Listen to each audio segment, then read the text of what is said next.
ہمیں اللہ تعالیٰ نے اپنی زندگی میں ایک مرتبہ پھر یہ رمضان کا موقع عطا فرمایا. یہ ہمارے لیے ایک اور گولڈن چانس ہے. اللہ تعالیٰ چاہتے ہیں کہ میرے بندو، جو غلطیاں تم کر بیٹھے تم دنیا میں ہی بخشوا لو، تاکہ قیامت کے دن تمہارے آقا کے سامنے تمہارے گناہوں کو نہ کھولا جائے. تو آپ سوچئے یہ اللہ کا کتنا بڑا انعام ہے ہمارے اوپر.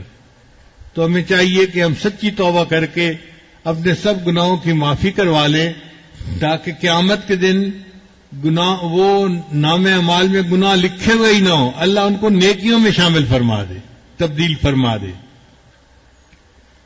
چنانچہ حدیث پاک میں آتا ہے، ایک مرتبہ نبی علیہ السلام نے دعا مانگی، یا اللہ میری امت کا حساب قیامت کے دن مجھے لینے کے لیے حق دے دے. تو اللہ تعالیٰ نے پوچھا، میرے محبوب آپ ایسی دعا کیوں مانگتے ہیں؟ تو نبی علیہ السلام نے عرض کیا، اے اللہ میں چاہتا ہوں کہ جب امت کا حساب میں لوں گا تو میری امت کے گناہ دوسروں امتوں کے سامنے نہیں کھلیں گے، شرمندگی سے بچ جائیں گے. تو اللہ نے فرمایا کہ میرے محبوب صلی اللہ علیہ وسلم آپ فکر نہ کریں، میں آپ کی امت کا معاملہ ایسے کروں گا کہ ان کے بڑے بڑے گناہوں کو دنیا ہی میں معاف کر دوں گا، اور جب یہ قیامت کے دن میرے پاس آئیں گے تو بڑے بڑے گناہ پہلے ہی معاف ہو چکے ہوں گے.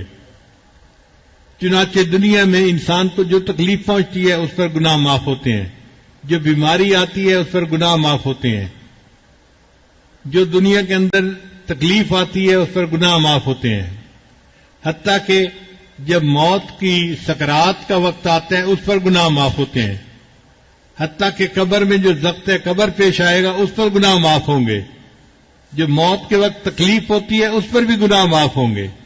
تو یہ بہانے ہیں جو اللہ نے اپنے محبوب کے امتیوں کے بخشنے کے لیے بنا دیے. اور اگر کچھ لوگ ہوں گے کہ جن کے گناہ بچ بھی جائیں گے تو اللہ قیامت کے دن بہانے سے ان کے گناہ معاف کر دیں گے. چنانچہ حدیث پاک میں آتا ہے، قیامت کے دن اللہ تعالیٰ ایک بندے کو کھڑا فرمائیں گے اور اس کے گرد نور کی چادر کا پردہ ڈال دیں گے، لوگ اس کو نہیں دیکھ سکیں گے. پھر اللہ اس بندے کو کہیں گے تیرا یہ گناہ یہ گناہ یہ گناہ، اور وہ بندہ مانے گا ہاں میرا یہ گناہ، سارے گناہ اس کو گنوائیں گے. وہ بندہ اپنے سارے گناہوں کو دیکھ کے گھبرا جائے گا اور یہ سمجھے گا کہ آج تو شاید میں جہنم سے نہیں بچ سکوں گا. پھر آخر پر اللہ فرمائیں گے، میرے بندے تو نے گناہ تو کیے، تو مجھ سے معافیاں بھی مانگتا تھا، چل میں نے تیرے اس توبہ کو قبول کر لیا اور تیرے گناہوں کو میں نے نیکیوں میں تبدیل کر دیا. اللہ اس کے گناہوں کو نیکیوں میں بدل دیں گے اور پھر وہ نور کا پردہ ہٹائیں گے تو ساری مخلوق دیکھے گی کہ اس بندے کے نام اعمال میں کوئی گناہ بھی درج نہیں ہوگا. تو لوگ سمجھیں گے کہ یہ انبیاء میں سے کوئی نبی ہیں جنہوں نے معصوم زندگی گزاری اور ان کے نام اعمال میں کوئی گناہ لکھا ہوا ہی نہیں، حالانکہ وہ تو نبی علیہ السلام کا ایک گناہگار امتی ہوگا. مگر محبوب صلی اللہ علیہ وسلم کی جو ہے دعا کے صدقے اللہ تعالیٰ اس کے گناہوں کو معاف کرنے کی یہ صورت نکال لیں گے.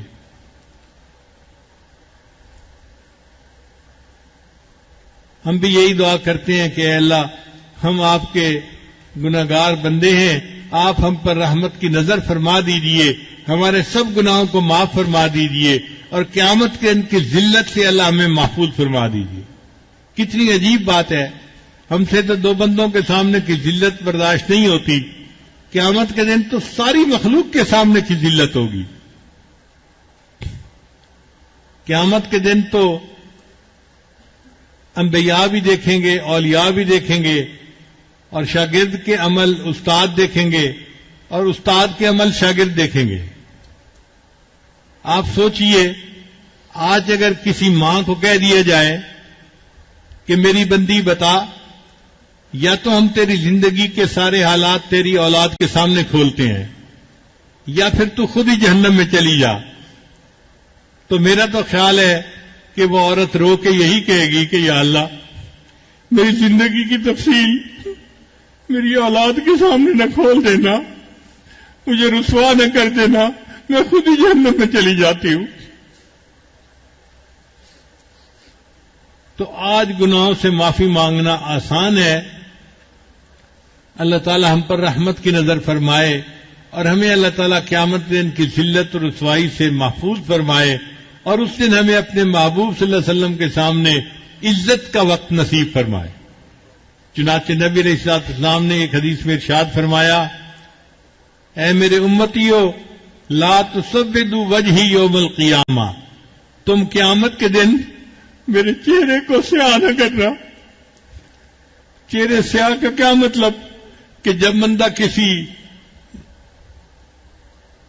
ناپسندیدہ بات کو دیکھتے ہیں نا تو چہرہ مرجھا جاتا ہے۔ تو محبوب صلی اللہ علیہ وسلم نے فرمایا کہ اگر قیامت کے دن تمہارے نامہ اعمال کو کھولا جائے گا اور اس میں بڑے بڑے گناہ ہوں گے تو اس دن میرا چہرہ مرجھا جائے گا، تم قیامت کے دن میرے چہرے کو سیاہ نہ کر دینا۔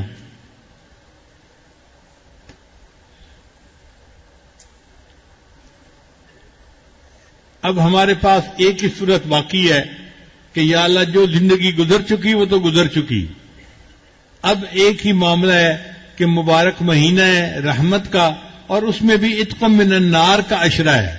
اللہ بس آپ اپنی رحمت کے ساتھ ہمارے گناہوں کو معاف کر دیجئے اور ہمیں قیامت کے دن محبوب صلی اللہ علیہ وسلم کے سامنے کی ذلت و رسوائی سے محفوظ فرما لیجئے۔ یہی بات تو علامہ اقبال نے کہی تھی، تو غنی از ہر دو عالم من فقیر،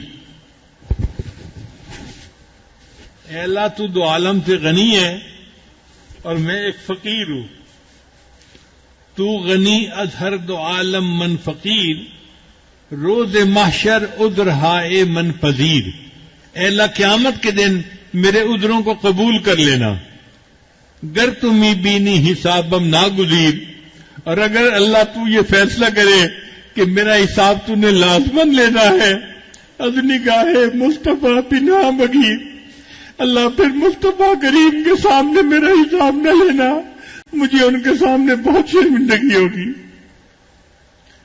مولانا الیاس رحمۃ اللہ علیہ جو بانی تولی جماعت کے، وہ فرمایا کرتے تھے کہ اس شعر کے کہنے پر اللہ نے اس بندے کی مغفرت فرما دی، میرا یہ گمان ہے۔ اتنا یہ اعلیٰ شعر ہے کہ وہ فرمایا کرتے تھے کہ اس شعر کو لکھنے پر اللہ نے، میرا گمان ہے اللہ نے قیامت کے دن اس کی مغفرت فرما دینی ہے۔ ہمارے اوپر بھی اللہ رحمت کی نظر فرمائے اور قیامت کے دن ہماری بھی بخشش فرما دے اور قیامت کے دن کو ہمارے لیے بخشش کا دن بنا دے۔